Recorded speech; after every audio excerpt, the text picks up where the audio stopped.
I have a bad feeling something is wrong with the village. You should trust that feeling, Musashi, because there actually is something very wrong with the village. But hey guys, what's going on? This is Zanosuke, and this is Let's Play Brave vs. Musashi. And this time, we're trying to find out what the hell is wrong with the village. But first, before we do anything else, we're going to go ahead and grab this Earth Scroll over here that I showed you guys earlier. The thing about the, well, not the scrolls, the crests, what am I saying? The thing about the crest is, they only activate after you defeated the corresponding crest guardians. Now that we've defeated Scorpion, this crest over here should be active. And it is. You see how it's glowing? So all we have to do is use the Earth Scroll while we're standing on it, and we should be good. Alright? And whenever you activate a crest, it does something in the background. For this one, it shears off a piece of the cliff and actually makes this cliff climbable.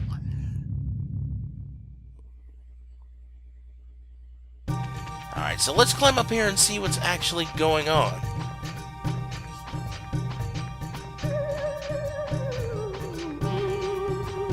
Alright, and while we're up here, we see a piece of poop, and we see the wind crest. This wind crest is actually very special. We'll be coming back here near the end of the game in order to use it. Alright, so let's go ahead and head back to the village where we can see what's going on, maybe? I don't know.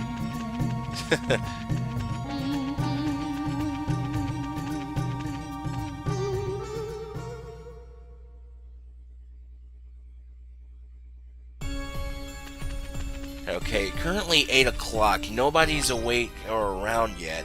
Musashi is asking where the crest is, which we just got, and why the village is like this. We'll find out soon enough, but as you can see, nobody's around at all. Everybody's inside. But anyway, let's go talk to Hotello to see what's going on. Hey, wait a minute. Make yourself at home. That's not Hotello. That's Motel. Who are you? Oh, you're Hotello's brother. Okay, Motello, you just go ahead and do what you do. Okay, yeah, but the village isn't safe right now. We need to know why. But first, we're gonna go ahead and go to the castle and talk to people, because we haven't talked to people in a while. And we got some things to learn finally. Sir Musashi, why did thou cometh hither? Came to talk to our friends and stuff like that. So first, I have to say something.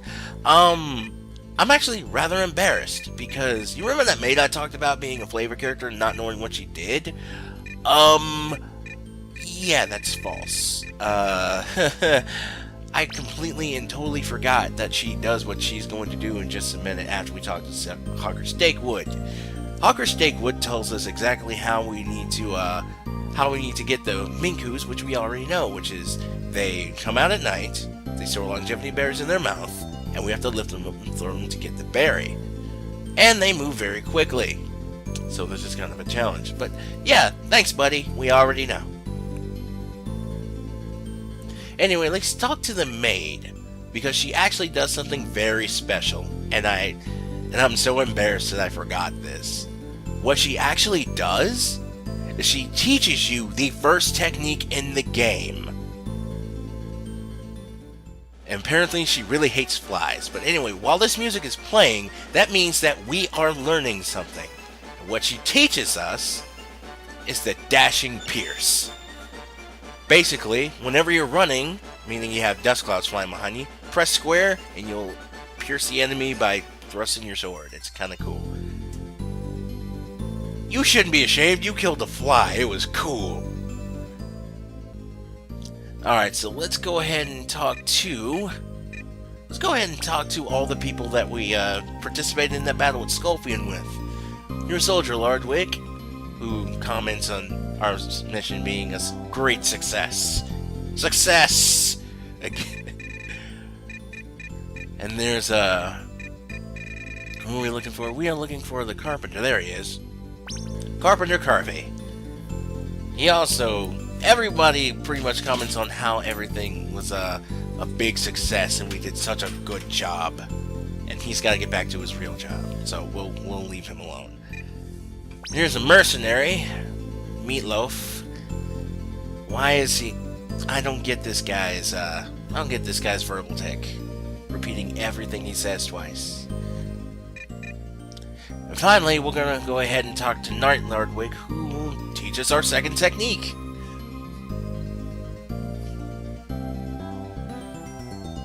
Crosswise cut. Yeah, that's basically it. You press square then triangle to use fusion then lumina. I'll show off all these techniques when we get them. So, yeah. Sure, we'll take care on our journey.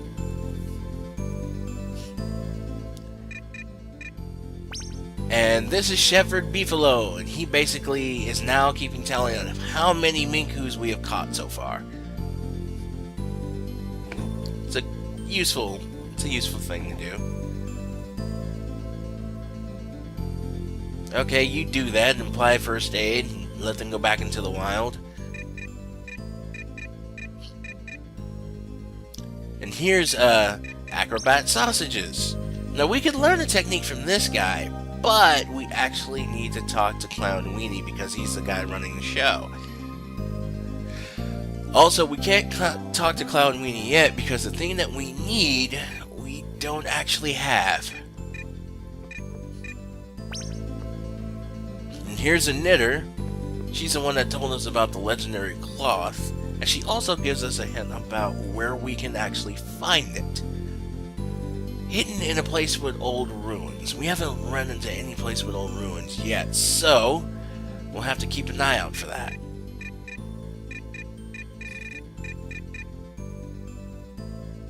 But we don't need to talk to the doctor right now. We can just go ahead and leave after we get a tally on how many people we have visited. Saved.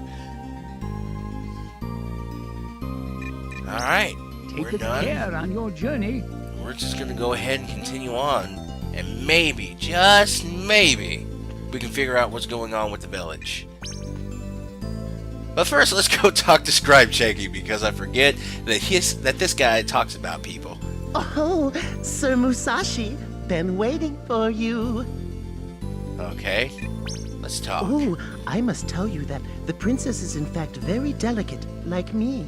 Aha, interesting. What else do you have to say? Oh, I must tell you that the princess is in... Nothing else right now. We'll talk to you later, buddy. Goodbye. Come back soon. It was worth it just to hear that. I'm sorry. Okay, so now let's figure out what's happening with the village. Okay. Oh, wait a minute. The church is closed. That's not good. Ah, shoot! The gate's locked. But if I jump over the fence... Yeah, but Musashi, we can't actually do that. Not yet, anyway. Not that we'd want to. But let's go to the village center and... Hey, there they are! Okay, let's talk to them and figure out what's going on. Alright. Let's see here. Groceries on something good? No. There's a problem. Tim was attacked by one of those ghouls, which we have not seen yet. Musashi is kind of finding it hard to care at this point. Vambies. Half vampire, half zombie. Okay, whatever. That's what I said when I first heard of that. Used to be an old folk tale, but it's happening now. Don't know if Tim's gonna be alright. Not much time before he turns. Need to make remedy. And Hotello is going to go get the cure. Cool. And they're asking for our help. And Musashi's like, you know what? Yeah, sure. Okay, and to make the remedy, we need Mysteria and Aquilin. Hotello's going to go get Aquilin while we go get Mysteria, which is in the mine.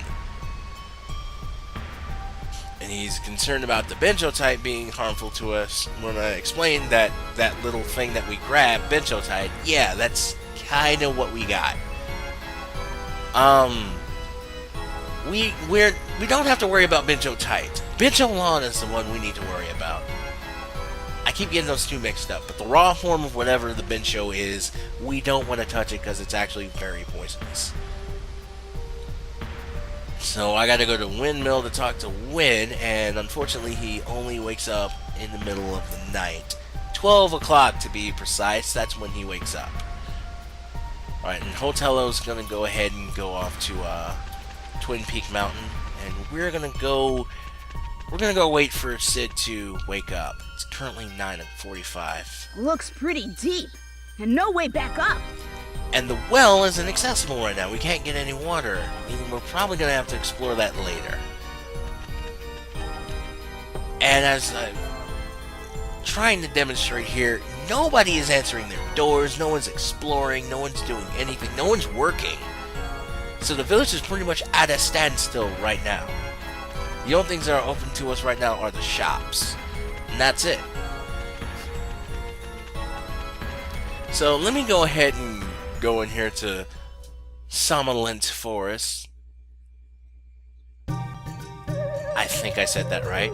But anyway, I'm gonna go ahead and show off these moves. This is a dashing pierce here. It's a good opening. Good opening technique to use against stationary targets, but against something like the green Bencholoid soldier here, not a good idea because these guys instantly come back to try and attack you. So it better be used on a plant or any of the other Bencholoid soldiers. And here I'm going to try and demonstrate the proper usage of the Lumina counter since I didn't actually explain it, and I mess it up this time.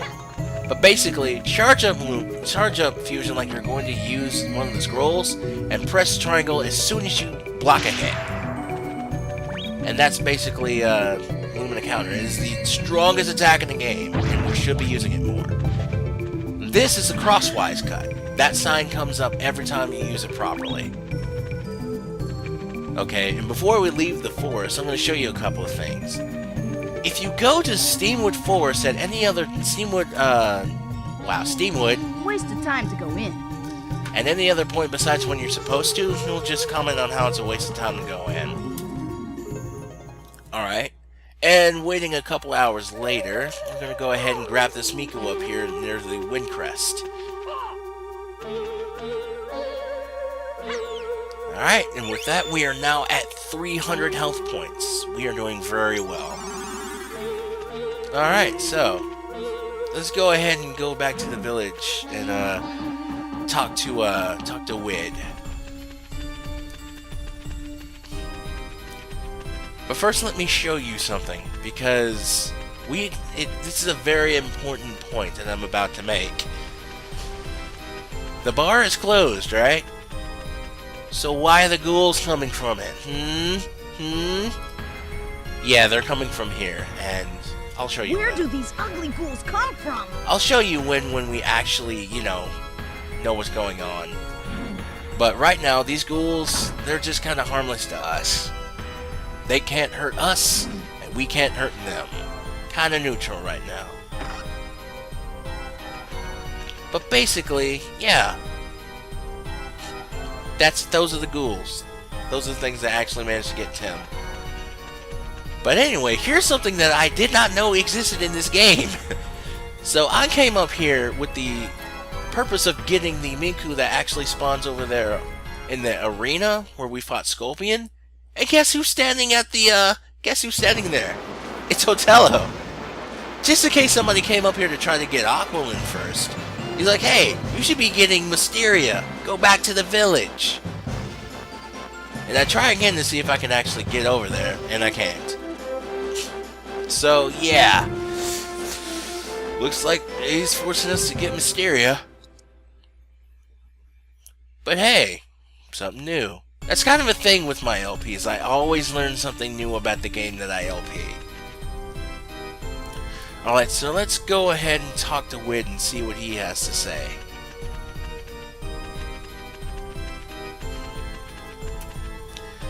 Alright, so it is 1:15, so he should be awake by now. And for the first time in 4 years, I actually missed that jump. But it's okay. But anyway, here, let's talk to Wid. Let's see what's going on here. Yeah, you're sleepy, but we need the key because the mayor wants us to get Mysteria. And our business there is to get Mysteria, as I just said. Because Tim was attacked by a ghoul and we need to save him. But Wid here actually does give us a pretty good hint. He lets us know exactly when Mysteria blooms, which is 3 to 7. Sometimes this game actually employs something called artificial game lengthening, which kinda sucks. Basically, you put something in the game to make it take longer just because of inconvenience to the player. This is one of those things. Another one pops up that is actually very egregious, which is my least favorite part of the game, but we'll get to that when we get to that. Anyway, we have the key now, we can actually get access to the mine. So we're going to go ahead and go over there and demonstrate again. These guys can't touch us, and we can't touch them. But that's okay. We're okay. So there are two things you can do to the mine door. Well, we could open it with the key, or we could smash it open with Lumina. Smash it with Lumina! Maybe I should use the key. Yeah, that's a but thou must situation where we have to use the key. But it's okay. Unlock it with the key. Okay, so next time, we're gonna go ahead and take on the mine. I'm Zanosuke, and I'll see you then.